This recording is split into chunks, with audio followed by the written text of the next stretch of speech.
Got it, yep. Okay, so we're going to join two eyes together. It could be lead line eyes, cork line eyes, pick and strap eyes. Grab a piece of Spectra twine, Dyneema, and just run it back and forth between your eyes a bunch of times.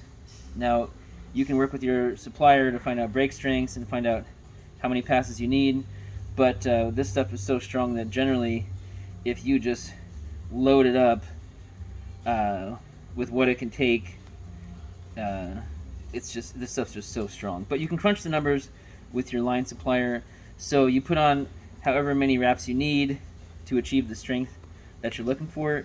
You can see I've got it on relatively loose, and I've got more twine than I need, no problem. I'm going to form the tails like this, and I'll just trim this one to match. Now what I'm going to do is I'm going to use my T-puller tool. I'm going to open up the twine on the right side about, 3.5 inches from the tail, and right through the middle I'm going to insert the T-puller. I'm going to make sure the T-puller goes through clean so as not to snag any fibers, but to go in between the strands. You can see smushing it together helps open it up. Nice clean pass. One tail gets opened up, smushed flat, sent through the T-puller just a little bit, 1/4 inch. I'm going to bend it back to ease its passage, and then I'm going to wiggle that tail through. Now, working on the tail side, not the loop side, working on the tail side, I'm going to match up my tails. I'm going to squish this one down and send my T-puller through. Flatten out my other piece of twine, fold it back. Now, the locking splice is complete.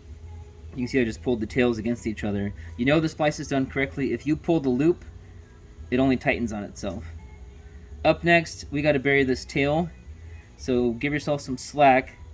Go past where the tail exits, and you'll notice how each tail almost points in the direction that it wants to go.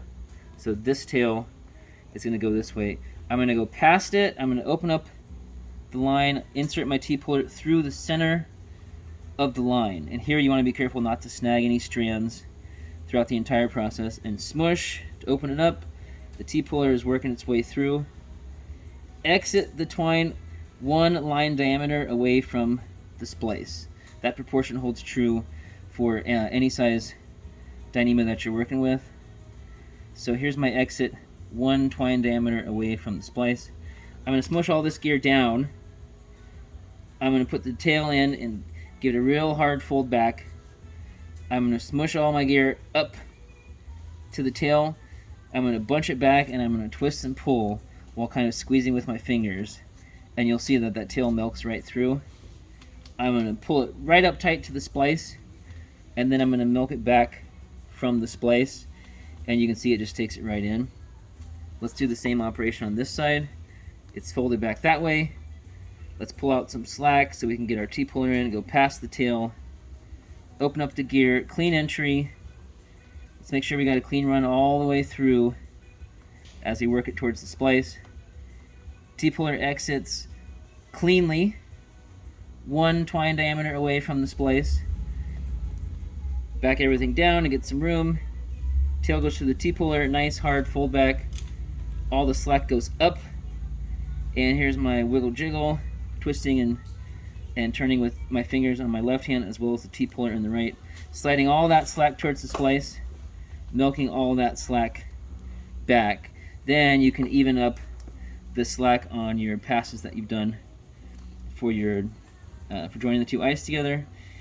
And the gear will find a nice settle as it works its way through, and this technique is a really quick and easy way to join one eye to another.